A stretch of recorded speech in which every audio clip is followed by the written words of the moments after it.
Hi everyone, Julien here, nurse practitioner for Danesthetics Medical, and our clinic is located here in Ottawa, Canada. Today, it's all about the tear troughs. I'm going to show you how to identify if you're a good candidate for tear trough fillers, and at the same time, all my tips and tricks to making sure that you look your best. Let's get into it. So let's cover some essential anatomy to relieve some apprehension about doing dermal fillers around the eyes. And we're going to need our assistant Stuart here. Hey Stuart, and what do we see? We see the danger zones. These are all the arteries that we want to avoid, but if you take a peek, look at where we're placing the dermal fillers. Actually, nowhere around where these arteries are. This is a facial artery that runs superficial. It runs all the way here. We're going deeper and we're going around here actually with our fillers, so nowhere near there. This is an infraorbital artery that runs very deep in the mid-cheek here, and it's much lower than where we're actually going to be placing our dermal fillers, so another safety tip.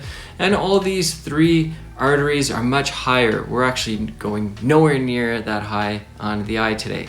So this is relatively a safer procedure to do. Next is to screen for people who have congestion issues with their lymphatic drainage system. So your lymph nodes have branches that go to the eyes and they collect viruses, dust, bacteria, debris, and it'll tell the lymph nodes if there's an infection or not. If there is, it'll go take care of it. If there isn't, it'll drain down to the spleen, and it's constantly doing that. Now, if you have seasonal allergies, or if you notice that whenever you have a salty meal the night before and the next morning you have puffiness under the eyes, it's usually caused by inflammation or congestion. So if you have any of those two, I usually don't recommend doing tear trough fillers. Next is to identify if you're going to have a good outcome with dermal fillers in the tear troughs. Because believe it or not, we don't place fillers directly in the tear troughs. We actually place it underneath. Let's bring in Stuart here to show you. This is the ORL, orbicularis retaining ligament, and we're actually jamming filler just underneath there. We're not placing it directly in the tear trough. It's all underneath. And what happens is, because we are placing fillers here, everything raises. And sometimes that also includes the tear trough, which means the skin up here also raises. Now this is the test that you need to figure out. What you'll do is you're gonna place your fingers on your cheek, because that's a good representation of having dermal filler underneath the ORL. And if you place your fingers here and everything lifts, then that means you're going to be a good tear trough candidate. But if you do that and you're like me and nothing really lifts, if anything, it just accentuates the tear trough and this skin here stays stuck down, then you're likely not going to have as good of a result with your tear trough filler. All right, now for the nitty gritty, let's go over how I treat the tear troughs. So this is the orbicularis retaining ligament, and then it intersects with this zygomaticus ligament. This ligament also goes all the way from the bone through all the tissues to the skin and tethers everything down. It's one of the reasons why you have an accentuation of your tear troughs.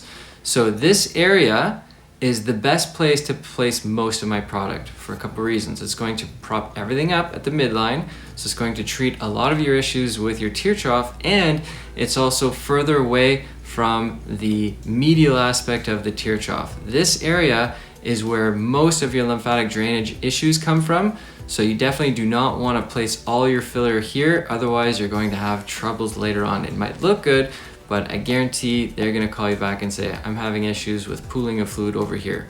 So place most of your product here, 0.15 maybe, and then after that, just taper it down. I place 0.025 over here, and then after that, maybe another 0.1 over there, and I'm just smoothing it all in.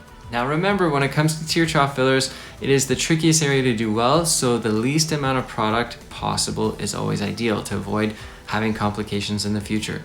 A way to do that is to look at the mid-cheek. If there's a lot of volume loss here, then take a high G prime filler, restore that deep, and that can potentially improve the tear trough all on its own.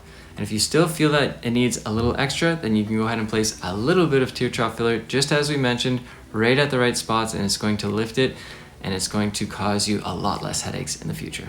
So if you're a medical aesthetics provider and you've seen my videos in the past and they potentially have helped you, then consider joining my Patreon. I assure you it's going to take your game to the next level.